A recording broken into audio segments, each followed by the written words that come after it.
Улуттук коопсуздук боюнча мамлекеттик комитет издөө жарыялаган ишкер Имамиден Ташев негиздеген KG Group курулуш компаниясынын лицензиясын алуу маселеси каралып жатат. Бул тууралуу архитектура, курулуш жана турак жай коммуналдык чарба мамлекеттик агенттигинин жетекчиси Нурдан Орунтаев билдирди. Анын сөзүнө караганда, Бишкекте KG Group ишканасы курган 9 объект бар. Анын ичинен 3 көп кабаттуу үй пайдаланууга берилген, калган үйлөрдүн документтери туура эмес болгондуктан дагы деле кабыл алына элек. Бирок аларда да адамдар жашап жатат.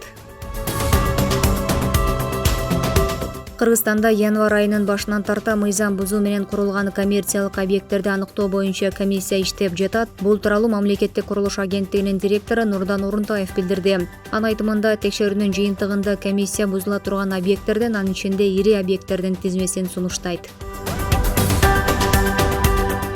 Кадамжайда 23 жаштагы келин күйөөсүнүн уур токмогунан ажал тапты. Маалыматты Баткен облустук милициясынан тастыктады. Окуя тууралуу милицияга 2 январда Кадамжай районунун Исхак Болотхан жалпы дарыгерлер практикалык борборунун тез жардам бөлүмүнүн дарыгери кабарлаган. Маалымат райондук милициянын маалыматтардын электрондук журналына катталып, жерине ыкчам тергөө тобу барган. Териштирүүнүн жүрүшүндө каза болгон келин менен 32 жаштагы жолдошунун ортосунда көчөдө баратып, пикир келишпестик орун алгандыгы аныкталган. Жолдошу аны муунтуп келин жеринде каза болгон. Маркумдун сөөгүнө сырттан кароо жүргүзүлүп, сол көз тарабында көгөргөн жараттары жана мойнунда колу менен муунтулган белгилер аныкталган. Кылмышка шектүү делип келиндин күйөөсү кармалып, убактылуу кармоо жайына киргизилген. Учурда териштирүү иштери уланууда.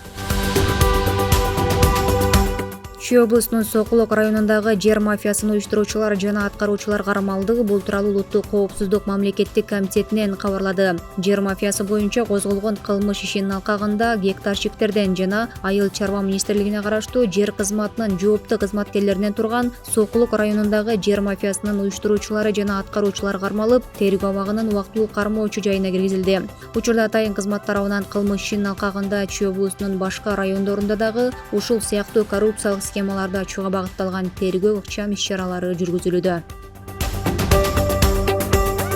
2023 жылдын декабрь айынын жыйынтыгы боюнча Кыргызстандын эл аралык дүң резерви 3 миллиард 236 миллион АКШ долларын түздү. Бул тууралуу Улуттук банктан кабарлады. Маалыматка ылайык, 2022 жылдын декабрь айында бул көрсөткүч 2 миллиард 798 миллион АКШ долларга барабар болгон. Улуттук банк бул резервти улуттук валютанын сатып алуу жөндөмдүүлүгүн, баалардын туруктуулугун сактоо, финансылык туруктуулукту камсыз кылуу, ошондой эле министрлер кабинетинин чет өлкө валютасындагы милдеттенмелерин тейлөө үчүн колдонот.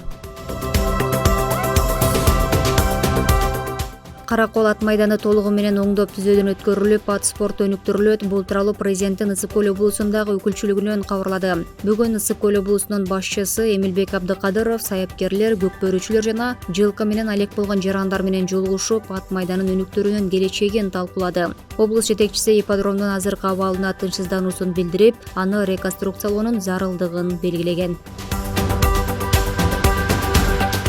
Бишкектеги Кабаулу Кожомкул атындагы спорт ордосунда күрөш боюнча Кыргызстандын чемпионаты аяктады. Кыргызстандын чемпионаты өлкө ичиндеги эң чоң мелдештердин бири. Аны уткан балбандар Кыргызстандын атынан эл аралык турнирлерге, анын ичинде быйыл өтө турган Париж Олимпиадасында ойнотула турган лицензиялык мелдештерге катышат. Ушул тапта 2024 жылкы Париж Олимпиадасына Кыргызстандын эсебинде 5 жолдому бар.